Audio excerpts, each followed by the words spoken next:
நம் ஆண்டவர் இயேசு கிறிஸ்துவின் நாமத்தினால் மகிழ்ச்சியும் சமாதானமும் நம் அனைவரோடும் இருப்பதாக. மத்தேயு 2:1-12 முடிய. ஏரோது அரசன் காலத்தில் யூதேயாவில் உள்ள பெத்லகேமில் இயேசு பிறந்தார். அப்போது கிழக்கிலிருந்து ஞானிகள் எருசலேமுக்கு வந்து, யூதர்களின் அரசராக பிறந்திருக்கிறவர் எங்கே? அவரது விண்மீன் எழக் கண்டோ அவரை வணங்க வந்திருக்கிறோம் என்றார்கள். இதை கேட்டதும் ஏரோது அரசன் கலங்கினான். அவனோடு எருசலேம் முழுவதும் கலங்கிற்று. அவன் எல்லா தலைமை குருக்களையும் மக்களிடையே இருந்த மறைநூல் அறிஞர்களையும் ஒன்று கூட்டி, மெசியா எங்கே பிறப்பார் என்று அவரிடம் விசாரித்தான். அவர்கள் அவனிடம், யூதாவில் உள்ள பெத்லகேமில் அவர் பிறக்க வேண்டும். ஏனெனில் யூதா நாட்டு பெத்லகேமே யூதாவின் ஆட்சி மையங்களில் நீ சிறியதே இல்லை.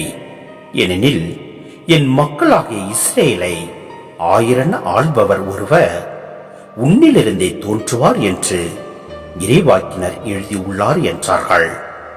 பின்பு ஏரோது யாருக்கும் தெரியாமல் ஞானிகளை அழைத்துக் கொண்டு போய் விண்மீன் தோன்றிய காலத்தை பற்றி விசாரித்து உறுதி செய்து கொண்டான். மேலும் அவர்களிடம், நீங்கள் சென்று குழந்தையை குறித்து திட்டவட்டமாய் கேட்டு எனக்கு அறிவியுங்கள். அப்பொழுது நானும் சென்று அக்குழந்தையை வணங்குவேன் என்று கூறி அவர்களை பெத்லகேமுக்கு அனுப்பி வைத்தான். அரசன் சொன்னதை கேட்டு அவர்கள் புறப்பட்டு போனார்கள். இதோ முன்பு எழுந்த விண்மீன் தோன்றி குழந்தை இருந்த இடத்திற்கு மேல் வந்து நிற்கும் வரை அவர்களுக்கு முன்னே சென்று கொண்டிருந்தது. அங்கே நின்ற விண்மீனை கண்டதும் அவர்கள் மட்டில்லா பெருமகிழ்ச்சி அடைந்தார்கள். வீட்டிற்குள் அவர்கள் போய் குழந்தையை அதன் தாய் மரியா வைத்திருப்பதை கண்டார்கள். நெடுஞ்சான் கிடையாய் விழுந்து குழந்தையை வணங்கினார்கள். தங்கள் பேழைகளை திறந்து பொன்னும் சாம்பிராணியும் வெள்ளை பழமும் காணிக்கையாக கொடுத்தார்கள். ஏரோதிடம் திரும்பி போக வேண்டாம் என்று கனவில் அவர்கள் எச்சரிக்கப்பட்டதால் வேறு வழியாக தங்கள் நாடு திரும்பினார்கள். சிந்தனை: இயேசுவை சந்திக்கும் 3 ஞானிகளின் வருகை இயேசுவின் அகில உலக தன்மையை குறிக்கின்றது. ஏனெனில் இந்த ஞானிகள் விவிலியத்தை சாரா மக்களுக்கும் ஞானமும் இறை வெளிப்பாடும் உண்டு என்றும் இயேசு அவர்களுக்கு மீட்பு தருகிறார் என்றும் நாம் ஏற்றுக்கொள்ள செய்கின்றது.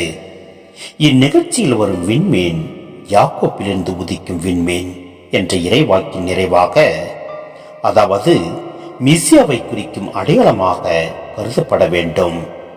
குழந்தை இயேசுவை ஒரு அரசராக ஏற்க விரும்பாத ஏரோது மன்னன் அவரை எதிர்ப்பதும் அவரை கொல்ல நினைப்பதும் பிற்காலத்தில் அவர் சந்திக்கவிருந்த எதிர்ப்புகளுக்கு ஒரு முன்னோடியாக விளங்குகின்றன. இஸ்ரேல் இனத்தை முளையிலேயே கிள்ளி எறிய விரும்பிய பார்வோன் மன்னனையும் இந்நற்செய்தி எழுதப்பட்ட காலத்தில் தொடக்க திருச்சபை அனுபவித்த இன்னல்களையும் எதிர்ப்புகளையும் இந்நிகழ்ச்சிகள் பிரதிபலிக்கின்றன. ஆம், ஆண்டவரின் விண்மீன் எழக் கண்டோ அவரை நாம் வணங்குவோம். எல்லாம் வல்ல இறைவன் நம்மை நிறைவாய் ஆசீர்வதிப்பார். ஆமென்.